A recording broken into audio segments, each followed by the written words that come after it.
Good morning, recruiting junkies. How you doing? As ever, on a Friday, we're joined by Claire Davis, our resident mental health and wellbeing coach. Claire's got 20 years in the recruiting industry, as well as working across many industries. So good morning, Claire. Good morning, Alex. It's actually more than 20 years, which is really scary. Mate, I think you had an easy desk. That's what it was. That's what it was. That's what it was. You are obviously not enough new business. So which is good. When I introduce you, Claire, as sort of like our mental health and well-being sort of coach, I feel a bit like the Radio 2 host introducing Thought for the Day.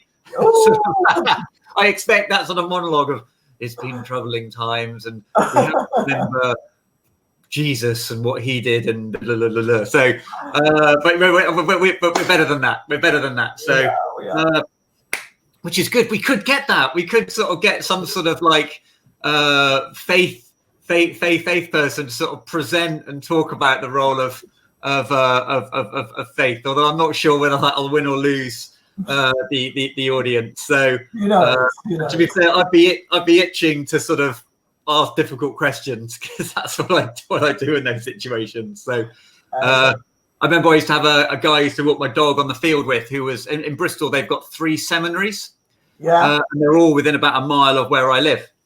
And it was this guy that used to be a director of a big estate agency, and we were talking about how basically about how religion was Christianity was very similar to the business in the sense that the apostles were effectively PR consultants. Yeah, definitely. And they basically went out and spread the word. And it was we sort of we made analogies between the world and how effectively they were the world's best salespeople because they could sell a product that was totally intangible and no one could prove existed or didn't exist. So who's a recruitment consultant then, Alex? Who's a recruitment consultant? Oh, well, I mean, they're the missionaries, right? Yeah, okay. They're the missionaries. They're the missionaries. Okay. So, yes, the recruitment consultants are the missionaries because they're trying to move people from one belief system to another belief system. Okay. There we are. I get it. Anyway, before you keep going, Alex, I'm going to interrupt you. It's Friday morning. We did this a few weeks ago, and I noticed what you were wearing when you. I'm trying to see my shorts. So stand up, and I'm going to show everyone my Larry gym gear for this week. Look at that! Wow, aren't we a sight for sore eyes? I'll be able to tell my wife. She'll go, "How did the stand-up go?" And I showed my crotch to 200 people. And I hope everybody starts a meeting when you're feeling a bit low doing that because it will get everybody laughing. Yeah, and it's been a good week this week. It's been a good week this week, Claire. What are your successes this week?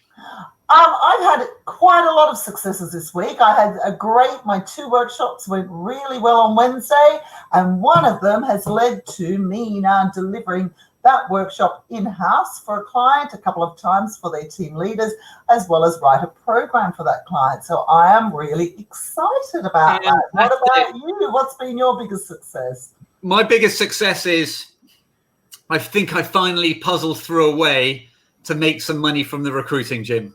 Yay! That's what we like to hear, especially in these difficult times. Yeah, I think I finally puzzled a way.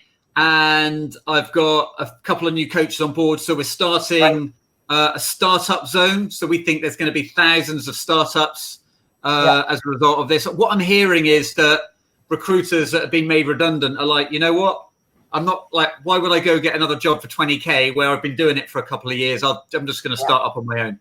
So we're going to be starting a startup zone in the recruiting gym. We've partnered with 15 West. And they're going to be creating a junior recruiter mentor program in the gym. And the gym is sort of moving from free to £20 a year. So it's sort of bringing us in line with the other providers. Excellent. But I think the challenge is with everyone, it's when you're working hard and there's no prospect of earning money, it's difficult. So even if I'm fighting for 20 quid, that'll be good. And we've also brought on Alan Clark, who's a very experienced recruitment trainer, and he's going to be delivering some of our business development and delivery program experience of consultant delivery program stuff. Great. So, that's good. And so overall, I feel like I've had a good week. That there is light. I'm hoping it's not a train, but I'm running towards that train. Well done. We love seeing that light at the end of the tunnel, don't we? It's so important. Yeah, and I've had some of my clients that I've been speaking to are picking up vacancies. Yes, engineering, manufacturing. I've got one of my clients, a lady called Jackie Kerr. I think she's been in the industry for about 35, 40 years. And she is the most excited person about recruitment that I've ever met. She still absolutely loves it. And every time I speak to her, she goes, "Alex, it's brilliant. I wrote down who I thought were busy. I call them, and I've picked up vacancies." And I'm like, "Oh, love it! Well done, Jackie Kerr. Love it." Well she's a member of teams, so she's co-brokering with other team members to fill those vacancies. It's really.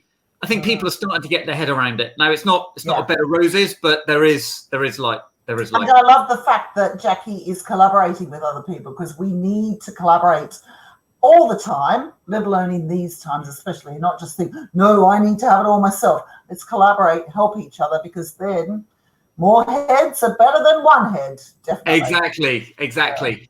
And so today we wanted to talk about the 21-day challenge, Claire, didn't we? So yes. Talk about the 21-day challenge. Okay, well, it was actually my daughter who started in our household, and I looked into it and I thought, if we set ourselves challenges, now they could be 21 days, they could be 30 days, but if we set ourselves challenges, they help us to build resilience and that longevity, and that's what we need. So what we've got to look at is making sure when we set ourselves these 21 or 30-day challenges that we're setting them as real challenges, not something that we could do easily.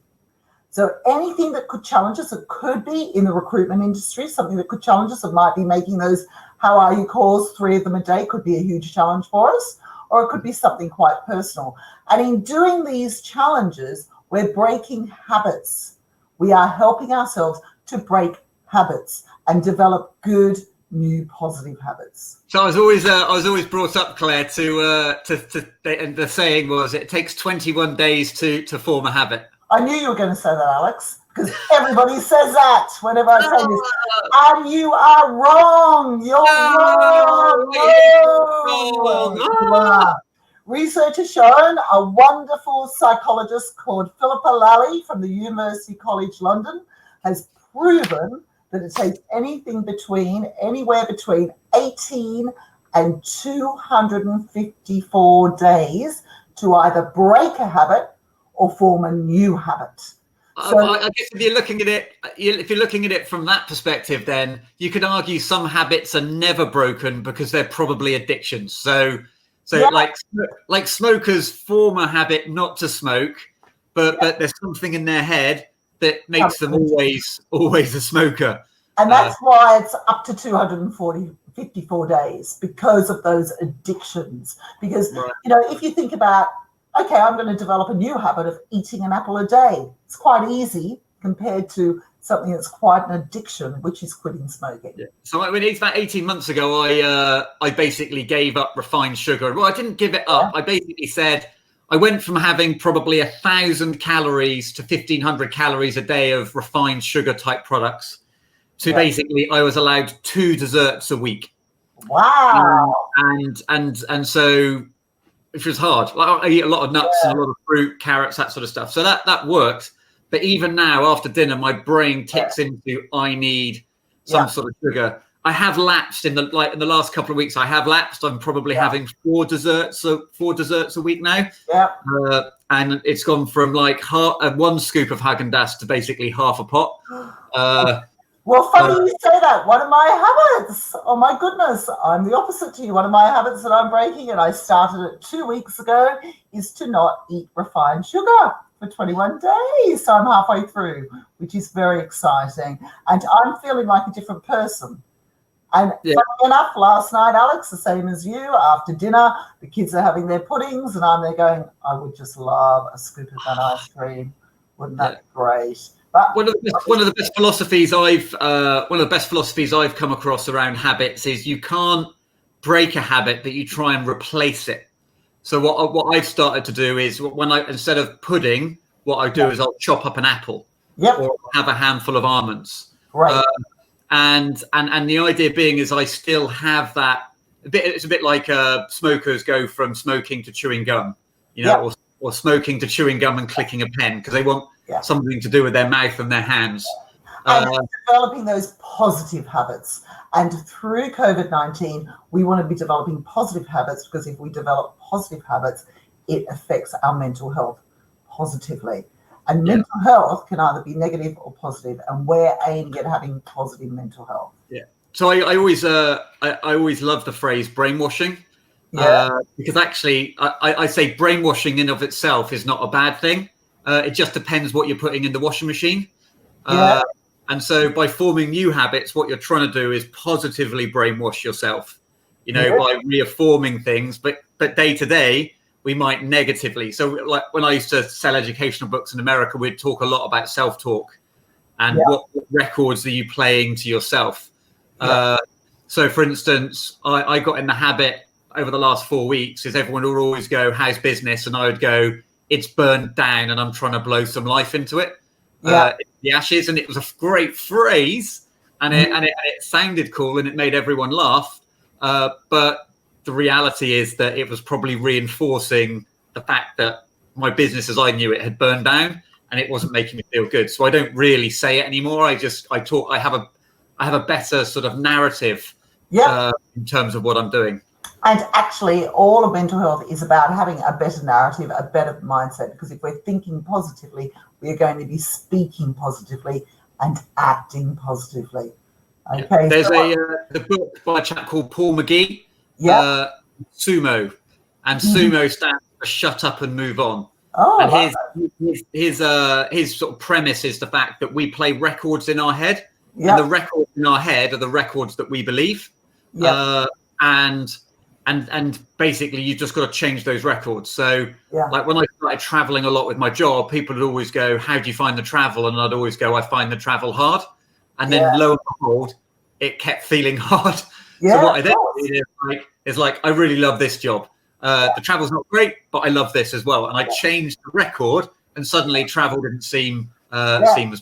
And that goes back to our amygdala brain, which is where we're thinking the negatives. We naturally, as human beings, think the negative. So we think the travel is hard. If we change that to the positive brain, it's going to affect our behavior and the way we're speaking as well. And that's what we're aiming at, definitely. Yeah. And that's where one of my favorite ever, I don't have the little pamphlet, but one of my favorite ever sort of pamphlets of all time is by a chap called Albert Gray, called The Common Denominator of Success.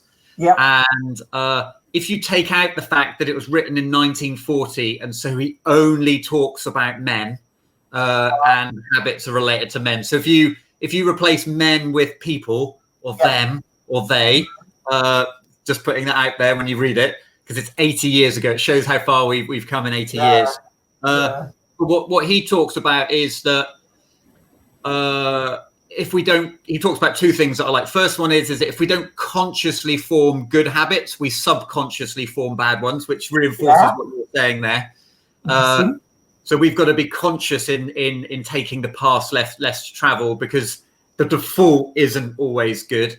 And the second one is that we look at people that have good habits and we go, I wish I found it as easy as them. But what they do is that most people with good habits don't find it easy, but they find that more appealing than what would happen if they didn't. And I remember when I was at university and I was reading these types of things. I was like 21. I'd like to read this stuff all the time. And I had a friend who always went to the gym. He had a good body. Girls loved it. And I was even skinnier and scrawnier. And I said, mate, how do you love going to the gym? Because I need some of this. I need some of this love. And he looked me in the eye and went, Alex, I hate going to the gym, but I hate going to the gym less than I'd hate having a body like yours. So it's actually thinking about consequences there. What are the consequences of our bad habits? What are the consequences if we don't turn them into positive mindsets and positive habits? So it's a really good point of your friend, and I'm glad it stayed with you for life, Alex. Yeah, no, indeed. I still don't really go to the gym though. I just went, you know what? I'll happily be skinny. So, but I think part of that is just accepting the fact that in these times when times are harder, we will have to develop habits that are harder to keep. Yep. And whether that be shaving every other day, maybe. Whether that be doing some exercise, it's whether that being doing business development, making time to pick up the phone. These aren't no one who's successful in this market enjoys doing the hard things.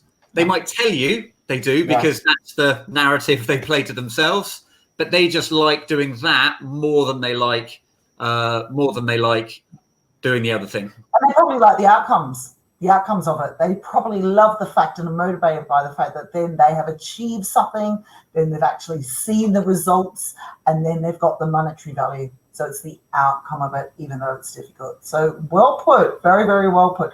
So I'm going to ask everybody, what challenges are you going to set yourselves? Will they be personal or will they be business challenges? And set them for a good time, at least 21 days. So we could say 21-day challenge or 30-day challenge, whatever suits you. But what challenges? They have to be challenges, not something that we find easy.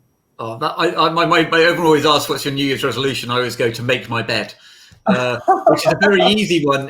When I was single, that was quite a difficult challenge. Now I always get up for my wife. It's a very easy New Year's resolution because it's definitely the one that does it.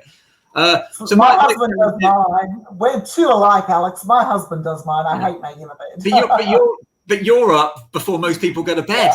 Yeah, that's why my husband does mine as well. So, my one is, after I finish this pot of Häagen-Dazs, which I'll do tonight, I'm going to get back on the twice a week train, because even now, I can feel the mouth watering of wanting more sugar. So I'll get back on that train. Well done, Alex. But I'm keeping a bit fitter, and I've changed a few narratives this week. Playing a few new records in my head. So, and it does make a difference. It does definitely. So, my workshop is still being held on a Wednesday morning. Positive mental health in high stress situations, and Wednesday afternoons dealing with change positively. I'd love to see anyone who's interested there. Fantastic. Well, just reach out to Claire directly, mention the recruiting gym, and she'll sort you out. Yep. And I'm wishing everyone a fantastic weekend.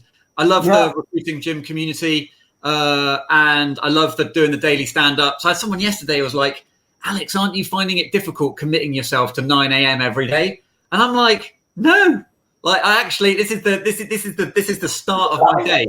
And I love it. And we have some guests on this week. We've got quite a few guests that are coming on next week. So we're probably going to get Andrew Silito. We're going to get Simon Lewis. We've got Neil Carberry as well, and we've got a few authors being lined up as well. So it's I think this is the new normal. So I'm a week into my new normal habit.